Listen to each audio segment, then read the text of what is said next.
You're right everyone, welcome back to another video. Today, as you can see from the title, I'm going to be discussing something that I think is really important that everyone should own, and that's a pair of white beater trainers. I think they're a really versatile shoe for something you just want to throw on with any outfit that you don't really care about looking too presentable in.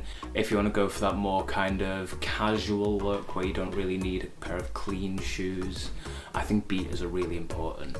White beaters and a pair of black everyday trainers are basically wardrobe staples. And there are some really popular options for white beater trainers. I'm going to show a really old pair of mine so you can see what they look like when they're completely ruined, and what I'm currently wearing now, and I think maybe I'll go over some more popular options. So without further ado, let's get started with my old retired should be in the bin beaters, which is these Adidas Gazelles, white with green accents, because green's my favourite colour, that's why I bought them. I've probably had these since I was about 15 or 16. I'm 24 now, so do the maths. And these are ruined. Just look at the soles. There is no grip left on those whatsoever. There are holes in the side there and there, so they actually let water in, which is why, well, it's not the only reason why I don't wear them anymore. But yeah, these are ruined. These are probably past the point where you should stop wearing them, but because I didn't have an alternative for a while, I just threw these on, and these give a very casual look.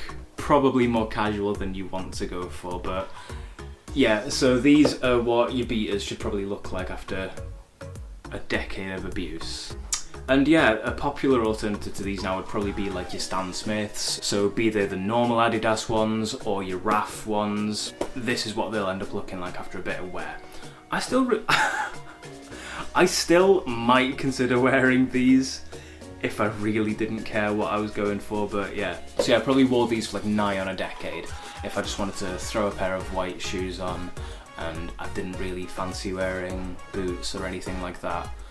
And they kind of typify the look that these beaters go for, which is roughed up, like you can see that the leather's all creased. You don't want your white shoes to look too clean, which is why I think these did the job for a while, but I had to retire them because they let water in, like there are holes everywhere. The sole's gone, so you like can't walk in the rain full stop, which is a problem if you live in the UK like I do. So yeah, they needed to be retired, but they served me well. I was sad to let them go, but I fancied something different as well. So what I'm going to do now is I'm going to show you what I replaced them with, and then we'll go over some alternative options. And these are the replacements. These are Vans Style 36.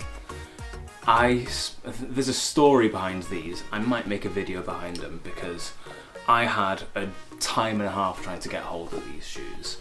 These aren't even real Vans. I will tell that story at some point maybe, but yeah, Vans Style 36. These are gonna look really good once they've had a bit more wear and tear. They've had a bit, as you can probably see already, but yeah. Because they're an off-white and the grey, they already don't look too clean, which is good for the look. Because from day one, once they were on feet, they already didn't look too bad. So yeah, I just wanted to go for these because I feel like canvas ones work really well. Like, there's a reason that like one of the most popular beater shoes of all time is the Old School, which these are based on. These are very similar to the Old School. In fact, I will quickly compare them for you. So as you can see, they are very similar to the Old School.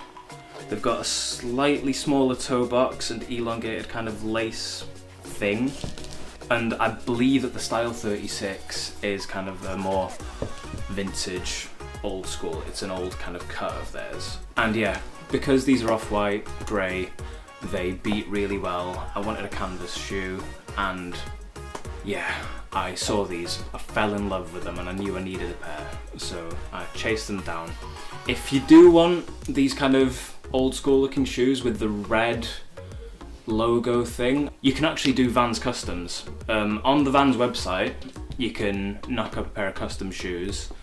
So what you need is you need this kind of off-white paneling in canvas, grey toe box, grey lace thing, red stripe, and then you just got the white side, white midsole, gum bottom, and yeah, you can get a pair of old schools that look like these pretty easily, and I really recommend them. And yeah, these fill the role great. I wear them pretty similarly to how I do with the Adidas ones. These, you can do the whole Korean style thing of pushing the heel down and kind of wearing them as a slipper almost, which is something I do from time to time. Surprisingly comfortable, but they do slip on just as easily as well. So these are my current beaters.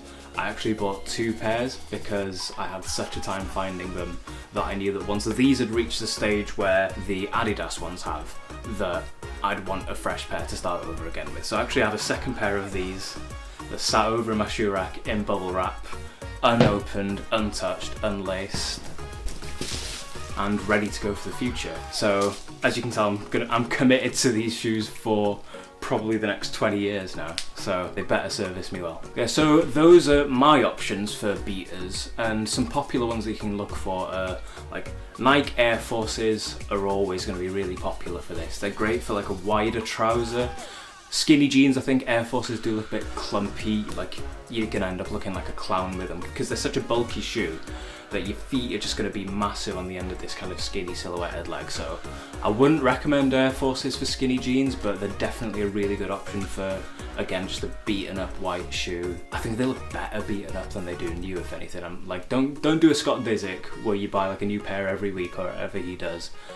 Beat them up, treat them awfully, and they're going to look great. And then, as I mentioned previously with the Gazelles, another really popular option is the Stan Smith. Be it a RAF Stan Smith, be it the normal Adidas mainline one, they're a really popular go-to option. I had the Gazelle anyway, so I didn't really need to buy a pair of Stans once I kind of found out that they were a really popular option. So, but basically, any classic Adidas trainer will do. The reason that the Stans are probably quite popular is because they don't have the coloured stripe on the side, so you can basically treat them as a plain white shoe, barring I think the heel has some colour on it. But if you do want a splash of colour, Adidas do have some other options. The Sambas are a much lower profile shoe, I think. They've got a coloured stripe. The Gazelles, as I mentioned, they're alright. I wouldn't recommend getting the Gazelles actually, because the tongue isn't padded, it's just a thin leather tongue, and what that means is it actually tends to sit like that on your foot after a while, which gets on my nerves a lot. But Gazelles are an option if you want some colour. And then you've got like the handball shoes they do. They do a lot of kind of similar profile shoes with just coloured stripes. So Adidas are always good for options. And then we've covered Vans, old schools, so many colourways you can get, and if you can't see a colourway you like, you can custom them as well, which is always a really good option. Then you've got the Converse 1 stars, which are really big at the moment as well. Yeah, I think suede and canvas ones in general are really good for beating up a little bit. They probably can't take as much of a harsh beating as the leather Adidas would, but they look better for like pretty much most of the mid-period, I'd say. So they're a really good option, and yeah, Converse 1 stars are basically their alternative to the Vans old school, so you can get those. And what else do we have? There's one I forgot. Reebok Classics. I love the Reebok Classic. I don't own a pair, but if I didn't already have this roll in my wardrobe filled, I'd definitely go for a pair of Reebok Classics. They are reminiscent of the recently released Yeezy Calabasas, you know, where it's got the kind of logo in the side where the side stripes would go. And yeah, it's a really classic look, kind of 90s reminiscent, and they're gonna look amazing once they've had a bit of wear and tear. Again, like blue, wider jeans, 2 turn-ups, just like let them go. They're like great for that kind of casual look, tucked in t-shirt. So yeah, I wish I owned a pair, but I can't justify buying them because I've already got stuff that does what I do with them. But yeah, so they're another really good option.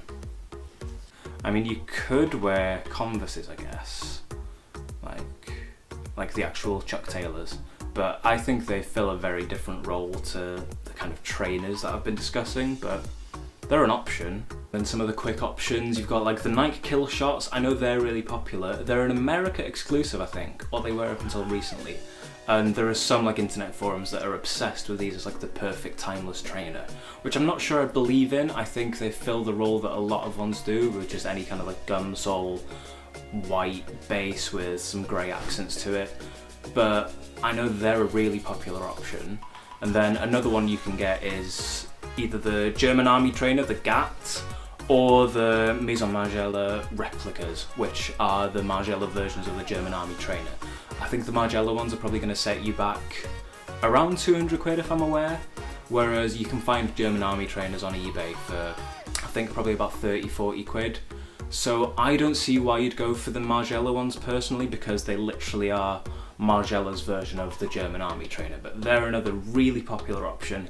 And kind of like the Vans I've got here, they're all white with grey accents to them. They're quite a low profile shoe, and the German Army trainer in general is just really versatile. It doesn't even have to be beaten up like these, you can just wear it normally. And if you do want to go for that kind of designer flex, you can go for the Margiela version, if you want. But yeah, in general, there are just loads of options. You don't have to listen to what the internet tells you. You don't have to buy the hyped ones. You don't have to go for the Air Forces because that's what's currently trending. Just get a low profile shoe that you think suits you and just ruin it a bit, and it'll look great. It's a classic look and they'll last you for a while. And the best thing about beaters in general is the more you wear them, the closer it gets to the look you bought them for. So it's not like the case with a pair of shoes that you want to keep clean, where if you've worn them for about 2 years and they look a bit dead, you have to replace them. Because with these beaters, after that 2 years is done, they're perfect for you then. That's what you bought them for. So they get better with age. So yeah, it doesn't really matter too much what you go for, but there's plenty of options out there. I hope I've covered a few, and yeah, thanks. Cheers. Bye. I don't know how to end these videos, man. Fuck me.